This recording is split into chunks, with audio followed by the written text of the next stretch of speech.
मरेको मुसो, एउटा सेतो कपडा र बुद्धको त्यो गुप्त मन्त्र जसले दुई अभागी मानिसको भाग्य सधैँको लागि बदलिदियो। यो कुनै काल्पनिक कथा होइन, बल्कि स्वयं भगवान बुद्धले आफ्ना शिष्यहरूलाई सुनाउनु भएको चुलक सेट्ठी जातक कथा हो, जहाँ एउटा मरेको मुसो र एउटा सेतो कपडाले दुई फरक मानिसको भाग्य कसरी बदलिदियो। आउनुहोस्, आजको यस श्रृङ्खलामा राजगृहको त्यो कडा अनुशासन र बनारसको त्यो अनौठो व्यापारिक संसारतर्फ लागौँ, जहाँबाट यो सबै सुरु भएको थियो। यो उपदेश भगवान बुद्धले राजगृह नजिकैको जीवक अम्ब वनमा हुँदा चुल्ल पन्थ नाम गरेका भिक्षुका बारेमा दिनुभएको थियो। त्यस समयमा राजगृहका एक धनाढ्य साहुकी छोरी आफ्नै घरको एक दाससँग प्रेम सम्बन्धमा परिछे। आफ्नो यो गल्ती अरूले थाहा पाउनेछन् भन्ने डरले उनले त्यो दाससँग भनिन्, हामी अब यहाँ बस्नु हुँदैन। यदि मेरा आमा बुवाले यो कुरा थाहा पायो भने हाम्रो टुक्रा टुक्रा पारिदिनेछन्। त्यसैले आऊ, हामी कुनै टाढाको देशमा गएर बसौँ। त्यसपछि आफ्ना सम्पूर्ण सरसामानहरू लिएर तिनीहरू दुवै गोप्य रूपमा घरबाट निस्किए र कसैले नचिन्ने ठाउँमा गएर बस्न थाले। केही समयपछि ती महिला गर्भवती भइन्। जब उनको सुत्केरी हुने समय नजिक आयो, उनले आफ्ना पतिसँग सल्लाह गर्दै भनिन्, मेरो सुत्केरी हुने समय नजिक आयो। यहाँ हाम्रा कोही साथीभाइ अथवा नातेदारहरू पनि छैनन्। यस्तो ठाउँमा बच्चा जन्माउन हामी दुवैलाई गाह्रो हुनेछ। त्यसैले आऊ, आफ्नै माइती घर फर्कौँ। तर उनका पतिले आज जाउँ भोलि जाउँ भन्दै भन्दै दिनहरू गुजार्दै गए। त्यसपछि उनले सोचिन्, यो मूर्ख मानिस आफ्नो ठुलो गल्तीका कारण माइती घर फर्कन डराइरहेको छ। तर आमा बुवा जतिसुकै रिसाए पनि आखिर साँचो मित्र नै त हुन्।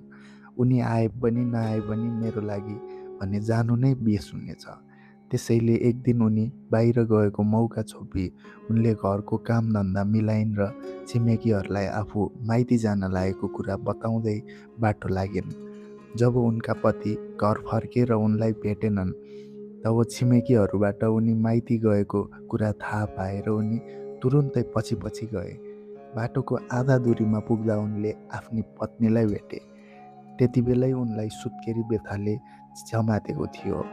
उनले पत्नीलाई सोधे, श्रीमती, यो के हुँदैछ? उनले जवाफ दिइन्, श्रीमान, मैले छोरा जन्माएँ, अब हामीले के गर्ने त? उनले सोधे।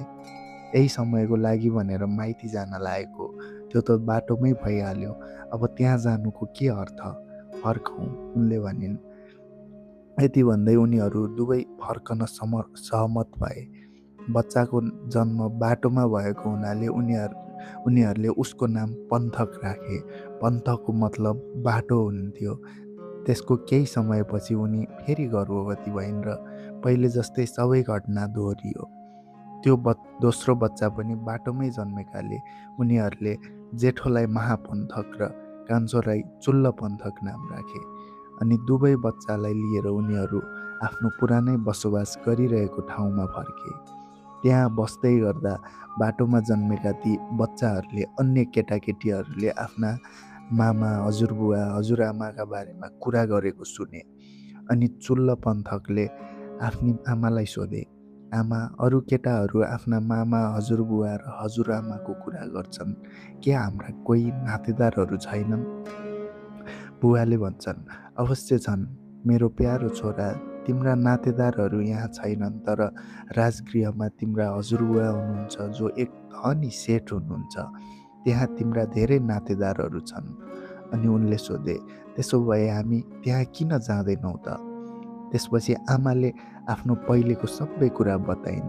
तर केटाकेटीहरूले पटक पटक यही कुरा सोधिरहेपछि उनले आफ्ना पतिसँग भनिन्, यी केटाकेटीहरूले मलाई लगातार हैरान पारिरहेका छन्। हाम्रा आमा बुवाले हामीलाई देख्दैमा मारेर खाइहाल्छन् र हिँड्नुहोस् यी केटाहरूलाई उनीहरूको हजुरबुवाको कुलसँग चिन्जान गराउँ। पतिले भने, ल ठिक छ, म आफै त उनीहरूको अगाडि पर्न सक्दिनँ, तर म तिमीहरूलाई त्यहाँसम्म पुर्याइदिनेछु। पत्नीले भनिन्, हुन्छ, त्यसै गरौँ। जसरी भए पनि बच्चाहरूले आफ्नो हजुरबुवाको परिवार चिन्नुपर्छ। यसरी उनीहरूले बच्चाहरूलाई लिएर यात्रा गर्दै राजगृह पुगे। सहरको ढोका नजिकैको एउटा धर्मशालामा बसे। अनि आमाले दुवै छोराहरूलाई राखेर आफ्ना आमा बुवालाई आफू आएको खबर पठाइन्। खबर सुनेपछि आमा बुवाले यस्तो सन्देश फिर्ता पठाए, छोराछोरी नहुनु त साधारण मानिसहरूमाझ पनि नसुनिने कुरा हो, तर यी दुईले हाम्रो विरुद्धमा यति ठुलो गल्ती गरेका छन् कि तिनीहरू हाम्रो आँखाको अगाडि उभिन सक्दैनन्। तिनीहरूले यो निश्चित रकम लिउन् र जहाँ इच्छा लाग्छ त्यहीँ गएर बसुन्, तर बच्चाहरूलाई भने यहीँ पठाइदिउन्। त्यसपछि उनकी छोरीले आमा बुवाले पठाएको पैसा लिइन् र आफ्ना बच्चाहरूलाई ती सन्देशवाहकहरूको हातमा सुम्पिएर बिदा गरिन्। यसरी ती बच्चाहरू आफ्ना हजुरबुवाको घरमा हुर्कन थाले। चुल्ला पन्थक महापन्थकभन्दा धेरै कान्छा थिए।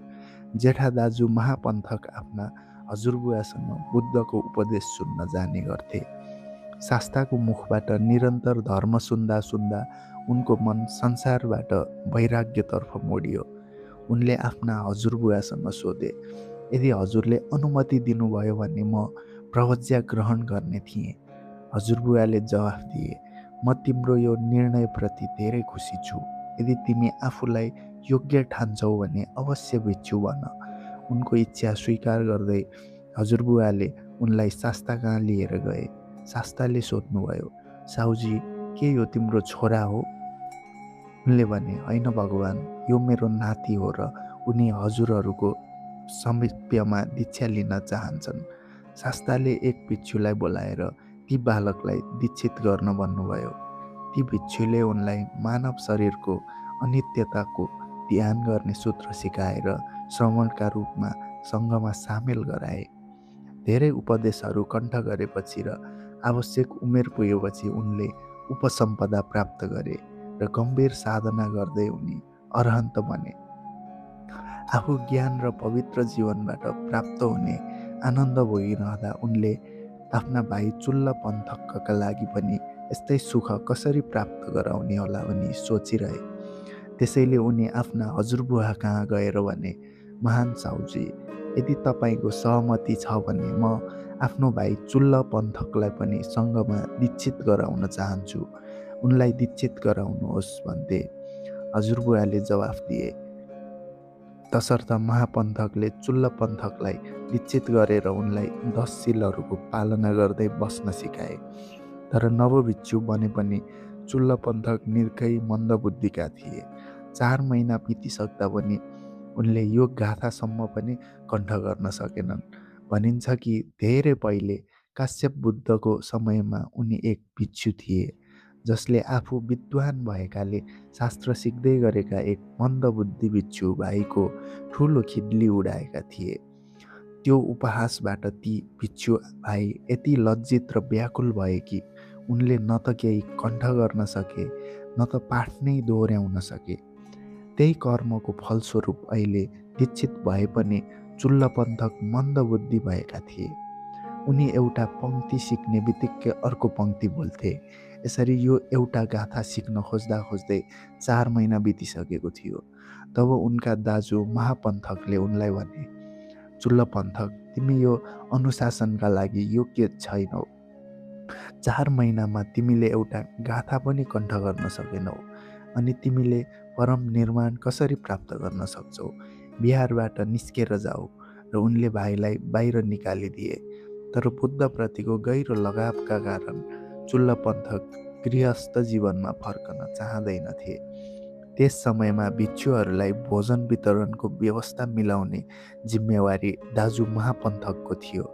त्यत्तिकैमा जीवक नामका राजवैद्यले धेरै सुगन्धित फुलहरू लिएर आँपको बोटमुनि रहेका शास्तालाई अर्पण गरे र धर्म उपदेश सुने। त्यसपछि आफ्नो आसनबाट उठेर उनले बुद्धलाई वन्दना गरेर महापन्थक कहाँ गई सोधे, शास्तासँगै अरू कति भिक्षुहरू हुनुहुन्छ? करिब 500, महापन्थकले जवाफ दिए। के बुद्ध र ती 500 भिक्षुहरू भोलि बिहानको भोजनका लागि हाम्रो घरमा पाल्नुहुनेछ? एक चुल्ल पन्थक भन्ने भिक्षु मन्दबुद्धिका छन् र उनको धर्ममा कुनै प्रगति भएको छैन। त्यसैले उनलाई बाहेक अरू सबैका लागि म यो निमन्त्रणा स्वीकार गर्दछु, महापन्थकले भने। चुल्ल पन्थकले यो कुरा सुनेर सोचे, यति धेरै भिक्षुहरूको निमन्त्रणा स्वीकार गर्दा पनि दाजुले मलाई मात्र छाडेर स्वीकार गरेनन्। पक्कै पनि मेरो दाजुको म प्रतिको स्नेह समाप्त भएछ। अब मेरा लागि यो भिक्षु जीवनको के काम? म गृहस्थ बनेर दान पुण्य गर्नेछु, जुन साधारण मानिसहरूले गर्न सक्छन्। अनि भोलिपल्ट बिहानै उनी संसारमा पुनः प्रवेश गर्ने विचारका साथ बाहिरबाट निस्के। यता शास्ताले बिहानै चुल्ल पन्थकको मनका विचार जानिसक्नु भएको थियो र उनीभन्दा पहिले नै बाहिर निस्केर सहरको ढोका नजिकैको जुन बाटोबाट चुल्ल पन्थक जाँदै थिए त्यहीँ यताउति टहलिरहनुभयो। चुल्ल पन्थकले बिहार चढ्ने क्रममा शास्तालाई देखेर उहाँको नजिक आई आदरपूर्वक टोके। तब शास्ताले उनलाई सोध्नुभयो, हौ चुल्ल पन्थक, यो बिहानै तिमी कता जाँदैछौ? चुल्ल पन्थकले भन्छन्, भगवान, मेरो दाजुले मलाई बिहारबाट निकालिदिनु भयो, त्यसैले म फेरि यो संसारी मार्गमा भौतारिन जाँदैछु। त्यसपछि बुद्धले भन्नुहुन्छ, चुल्ल पन्थक, तिमीले मेरो समीप्यमा दीक्षा लिएका हौ। जब तिम्रा दाजुले तिमीलाई निकाले तिमी म कहाँ किन आएनौ? गृहस्थ जीवनले तिमीलाई के फाइदा दिनेछ र? तिमी मैसँगै बस। अनि उहाँले चुल्ल पन्थकलाई आफ्नो कुटीको अगाडि बसाल्नुभयो र एउटा एकदमै सेतो कपडाको टुक्रा उनको हातमा दिँदै भन्नुभयो, ल चुल्ल पन्थक, तिमी पूर्वतर्फ फर्केर यहाँ बस र यो कपडालाई हातले तलमाथि घोट्दै मनमनै भन, मैल हटाउने, मैल हटाउने। यति भनेर भोजनको समय भएपछि उहाँ जीवकको घरतर्फ लाग्नुभयो र आफ्ना लागि तयार गरिएको आसनमा बस्नुभयो। चुल्ल पन्थकले शास्ताले भने बमोजिम नै गरिरहे। उनले कपडा घोट्दै जाँदा त्यो कपडा बिस्तारै मैलो हुँदै गयो। उनले सोचे, यो कपडाको टुक्रा भर्खरै कति सेतो थियो र अहिले मेरो कारणले यसले आफ्नो पुरानो रूप गुमायो र मैलो भयो। साँच्चै संसारका सबै निर्मित वस्तुहरू परिवर्तनशील र अनित्य छन्। यसो भन्दै गर्दा उनले क्षय र मृत्युको यथार्थता महसुस गरे र उनको ज्ञान चक्षु खुल्यो।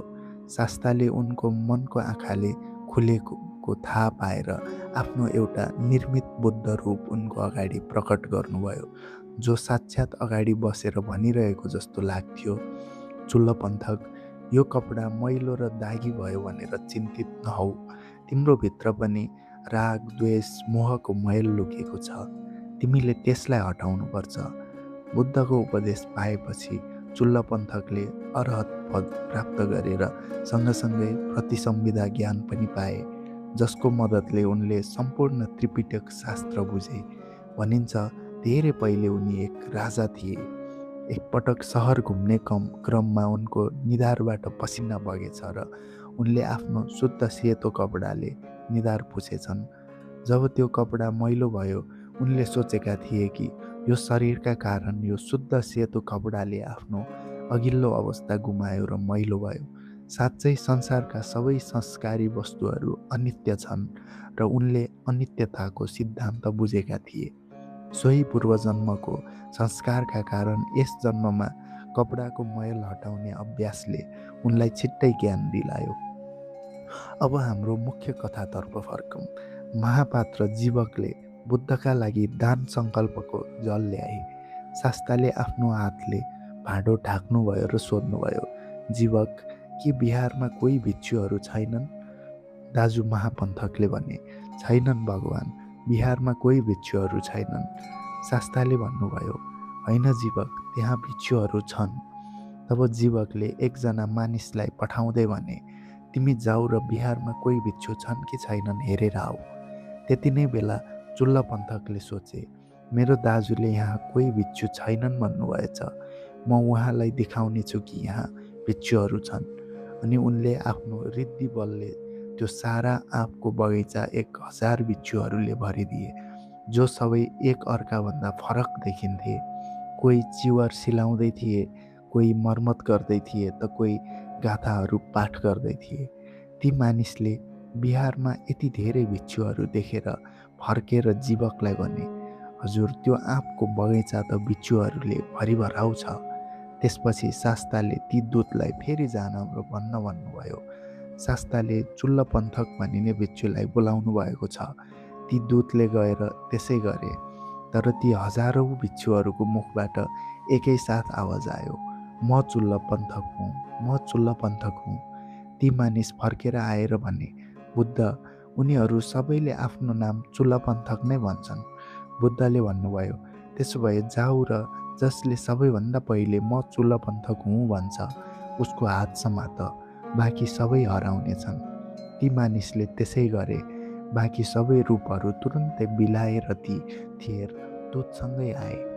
भोजन समाप्त भएपछि शास्ताले जीवकलाई भन्नुभयो, जीवक, चुल्ल पन्थकको भिक्षा पात्र ल्याऊ, उनले नै भोजनको अनुमोदना गर्नेछन्।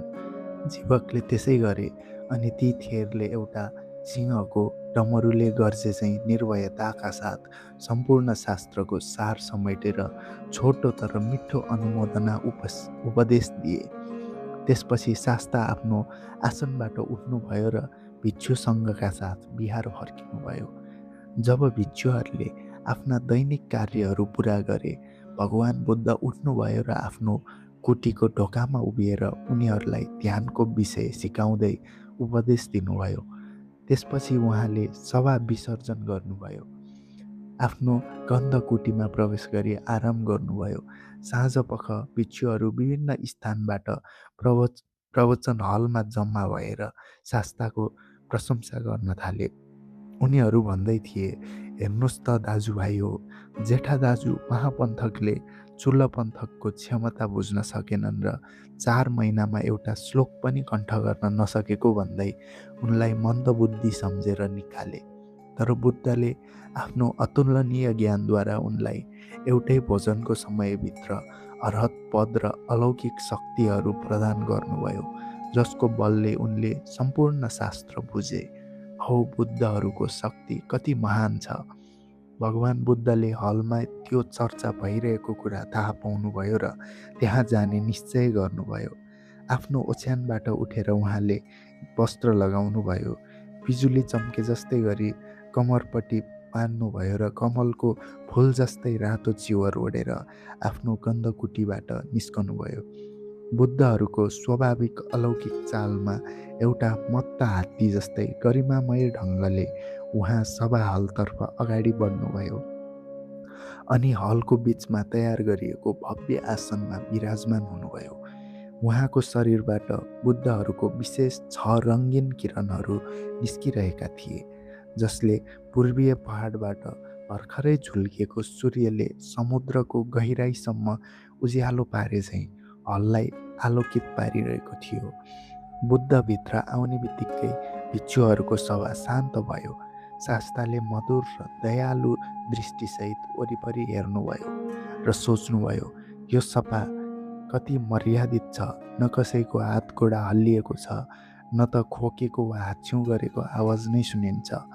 यदि म यहाँ जीवनभर नबोली बसिरहेँ भने पनि बुद्धको महिमा र तेजले मन्त्रमुग्ध भएका यी भिक्षुहरूमध्ये कसैले पनि पहिले बोल्ने आँट गर्ने छैनन्।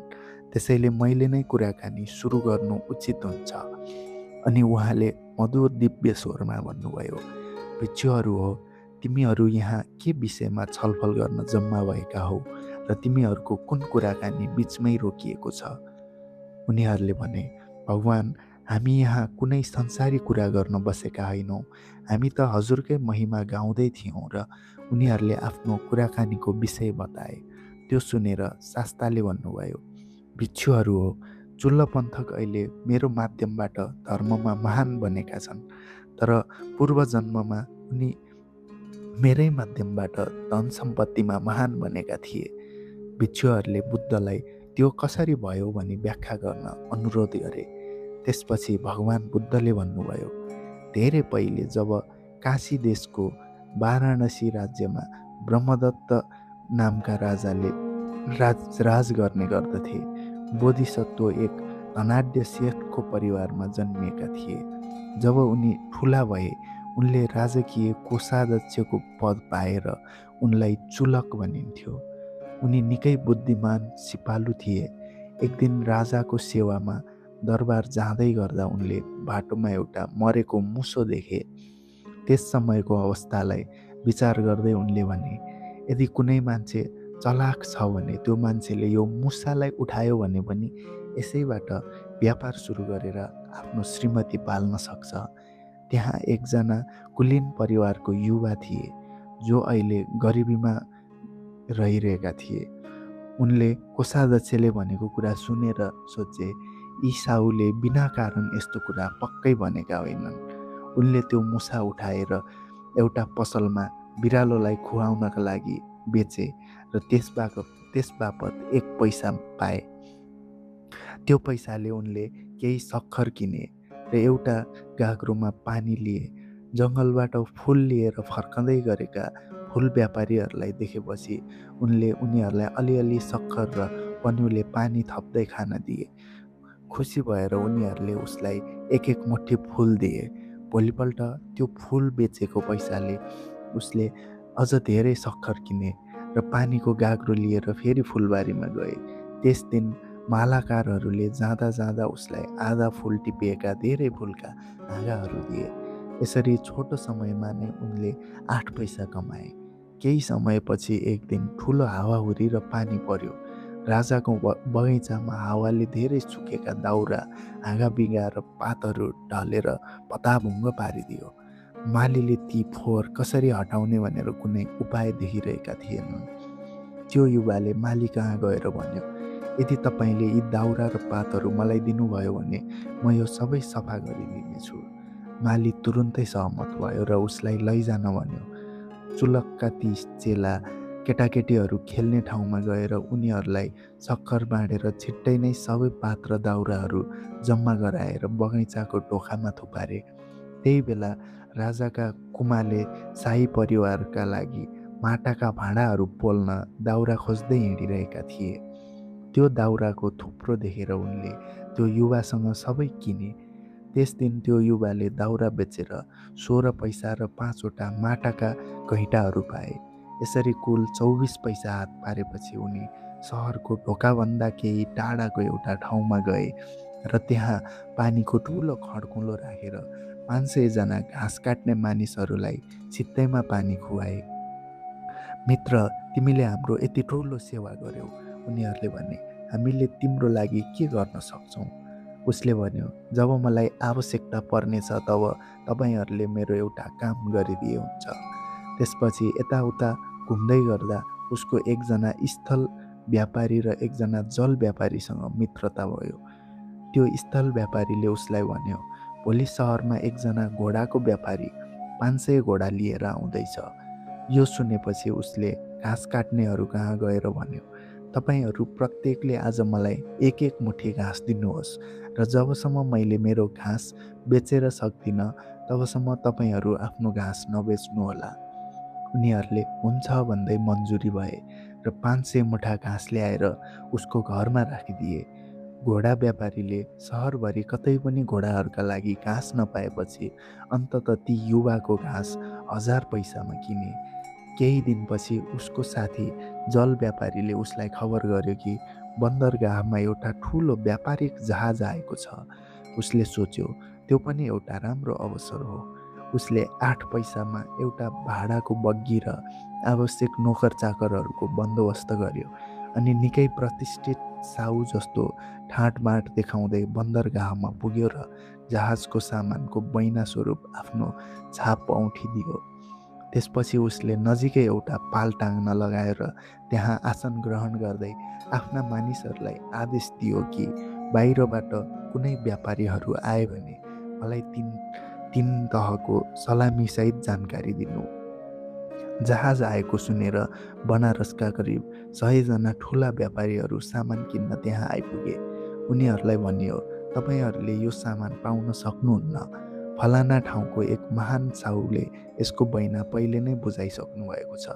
यो सुनेर तिनीहरू ती युवासँग भेट्न गए र उनका द्वारपालहरूले सल्लाह भए बमोजिम नै 3 पटक घोषणा गरेर उनीहरूलाई भित्र भित्र्याए। ती प्रत्येक व्यापारीले जहाजको सामानको हिस्सेदार बन्नका लागि उसलाई 1000 पैसा दिएर पछि उसको बाँकी हिस्सा पनि आफ्नै बनाउन थप 1000 पैसा दिए। यसरी उनीहरूले त्यो जहाजको सबै सामान आफ्नो बनाए। यसरी चुलकका ती चेला 2 लाख स्वर्ण मुद्रा लिएर बनारस फर्किए। कृतज्ञताको भावनाले ओतप्रोत भएर उनले 1 लाख पैसा लिएर धनाढ्य चुलक कहाँ गए। तब कोषाध्यक्ष चुलकले उनलाई सोधे, भलाद्मी, तिमीले यति छोटो समयमा यत्रो धन कमाउन के काम गर्यौ? उनले भने, हजुरले भन्नुभएको कुरालाई शिरोधार्य गरेकै कारण मैले 4 महिनाभित्र यो धन कमाएको हुँ र त्यसपछि त्यो मरेको मुसोदेखिको घटना अहिलेसम्मको सम्पूर्ण वृत्तान्त सुनाए। जब महाकोषाध्यक्ष चुलकले उसको कथा सुने, उनले सोचे, यस्तो प्रखर बुद्धि भएको क्षमतावान युवालाई अरू कसैको हातमा पर्न दिनु हुँदैन। त्यसैले उनले आफ्नी विवाहयोग्य छोरीको विवाह उनीसँग गराइदिए र उनलाई आफ्नो सम्पूर्ण पारिवारिक सम्पत्तिको उत्तराधिकारी बनाए। र जब चुलकको मृत्यु भयो, ती युवाले सहरको मुख्य कोषाध्यक्षको पद पाए। बोधिसत्व भने आफ्नो कर्मअनुसार परलोक हुनुभयो। जब बुद्धले आफ्नो उपदेश समाप्त गर्नुभयो, तब उहाँले बुद्धत्वको रूपमा यो गाथा भन्नुभयो, जसरी कसैले सानो आगोको झिल्कोलाई फुर्केर ठुलो ज्वाला बनाउँछ, त्यसरी नै चतुर र दूरदर्शी मानिसले एकदमै सानो पुँजीबाट पनि आफूलाई ठुलो धन सम्पत्तिमा पुर्याउन सक्छ। यसरी भगवान बुद्धले आफूले पहिले भन्नुभएको कुरा स्पष्ट पार्नुभयो। भिक्षुहरू हो, चुल्ल पन्थक अहिले मेरो माध्यमबाट धर्ममा महान बनेका छन्, तर पूर्वजन्ममा उनी मेरै माध्यमबाट धनमा महान बनेका थिए। जब उहाँले यो शिक्षा दिनुभयो र दुवै कथा सुनाउनुभयो, उहाँले सम्बन्ध जोड्दै जातकको उपसंहार गर्नुभयो। त्यस समयमा जो चुलकको चेला युवा थियो, उनी नै अहिलेका चुल्ल पन्थक हुन्, र जो महाकोषाध्यक्ष चुलक थिए, त्यो त म आफै बुद्ध थिएँ। तसर्थ साथीहरू, बुद्धकालीन यो कथाले हामीलाई जीवनको सबैभन्दा ठुलो पाठ सिकाउँछ। यदि तपाईँ आफूलाई अरूभन्दा कमजोर सम्झनुहुन्छ वा मसँग पैसा छैन, म केही गर्न सक्दिनँ भनेर हार मान्दै हुनुहुन्छ भने यो कथा सधैँ याद राख्नुहोस्। संसारमा कुनै पनि मानिस काम नलाग्ने हुँदैन र व्यापार गर्न करोडौँको पुँजी होइन, अवसर चिन्न सक्ने चतुर बुद्धि र सही मार्गदर्शक चाहिन्छ।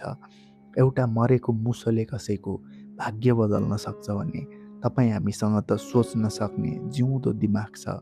त्यसैले आफ्नो क्षमतामा शङ्का नगर्नुहोस्, सही बाटो रोज्नुहोस् र अघि बढ्नुहोस्।